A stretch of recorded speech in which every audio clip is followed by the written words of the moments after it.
ಗೋಣಿ ಚೀಲ ಸಮವಸ್ತ್ರ ಧರಿಸಿ ಮತ್ತೆ ಸಂತೆ ವ್ಯಾಪಾರಸ್ಥರಿಂದ ಪ್ರತಿಭಟನಾ. ಕೆಆರ್ಪುರ ಜಿಬಿಎ ಕಚೇರಿ ಮುಂದೆ ಕುಳಿತು ಪ್ರತಿಭಟನೆ. ಸಂತೆ ಗುತ್ತಿಗೆ ಪಡೆದವರಿಂದ ರಸ್ತೆ ಬದಿ ಅಕ್ರಮವಾಗಿ ಹಪ್ತ ವಸೂಲಾತಿ ಅಂತ ಆರೋಪ. ಅಖಿಲ ಕರ್ನಾಟಕ ರೈತರು ಮತ್ತು ವ್ಯಾಪಾರಿಗಳ ಒಕ್ಕೂಟ ಸದಸ್ಯರಿಂದ ಮೌನ ಪ್ರತಿಭಟನೆ.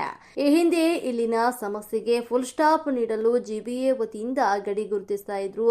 ಆದ್ರೂ ಕೂಡ ನಿಯಮ ಮೀರಿ ಹಣ ವಸೂಲಾತಿಗೆ ಅಂತ ಆಕ್ರೋಶ ವ್ಯಕ್ತಪಡಿಸಿದ್ದಾರೆ. ಗೋಣಿ ಚೀಲ ಸಮವಸ್ತ್ರವನ್ನ ಧರಿಸಿ ಕೆಆರ್ಪುರ ಜಿಬಿಎ ಕಚೇರಿಗೆ ಬಂದಿರುವಂತಹ ವ್ಯಾಪಾರಸ್ಥರು ಜಿಬಿಎ ಹಾಗೂ ಕೆಆರ್ಪುರ ಪೊಲೀಸರಿಗೆ ಪತ್ರ ನೀಡಿ ನಂತರ ಜಾಥಾ ಮುಂದುವರೆಸಿದ್ದಾರೆ.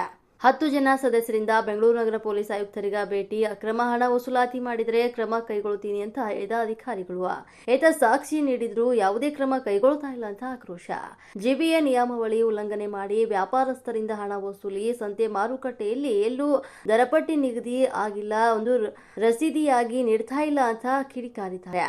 ಒಂದು ಕೆಆರ್ಪುರ ಪೊಲೀಸರೇ ಅಕ್ರಮ ಮಾಡ್ತಾ ಇರುವವರಿಗೆ ಸಾಥ್ ನೀಡುತ್ತಿದ್ದಾರೆ ಅಂತ ಆರೋಪ ಕೂಡ ಕೇಳಿ ಬರ್ತಾ ಇದೆ.